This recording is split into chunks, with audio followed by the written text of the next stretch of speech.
Ang aming panawagan ay nananatiling malinaw. Ilantad ang buong katotohanan. Papanagutin ang dapat managot at pairalin ang katarungan. Payagan po ninyo na iparinig ko sa inyo ang pahayag ng Iglesia ni Cristo. Mula nang magsagawa ng Rally for Transparency, Accountability, Justice and Peace ang Iglesia ni Cristo noong November 16 to 17, 2025, patuloy kaming naghihintay kung paano tutugunan ng gobyerno ang malawak na katiwalian na naganap sa ating bansa. Mahigit 3 buwan na ang lumipas, subalit wala pa ring natatanaw ang mga mamamayan na kalutasan sa napakalaking pangungulimbat sa kaban ng bayan.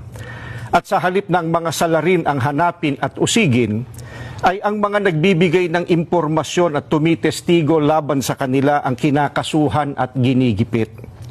Kung kaya't hanggang ngayon ay hindi pa natutunton ang sinasabing mahigit na 1 trilyong piso na inilaan sa mga flood control projects at iba pang pagawaing bayan. Sapagkat ang hinahanap ng mga dapat mag-imbestiga ay ang mga pangyayaring maaaring magamit para mailihis sa iba't ibang issue ang problemang ito. Hinihintay ng mga Pilipino ang sinasabi ng Senate Blue Ribbon Committee Chairman na we will go where the evidence lead us. Ngayong may mga lumalabas na pahayag na mula sa mga sangkot, kabilang ang umano'y nagpadala ng mali-maletang pera. At kamakailan lang ay pinatunayan ng mga dating sundalo na umaming sila ang naghatid ng mga ito. Bakit tila walang malinaw na hakbang upang palawakin pa at tapusin ang investigasyon? Anong ebidensya pa kaya ang hinihintay upang seryosohing tuntunin ang mga mastermind sa katiwaliang ito? May mga pahayag din na ang paglitaw ng mga dating sundalo ay bahagi ng isang destabilization plot. Kung ganoon ang paratang, hindi ba lalo itong dapat imbestigahan sapagkat ang destabilisasyon laban sa gobyerno ay isang seryosong usapin ukol sa pambansang seguridad? Bukod dito, ang malawakang bahagi ng inihayag ng mga dating sundalo ay tuwiran pa namang may kaugnayan sa naganap na paglimas sa salapi ng bayan.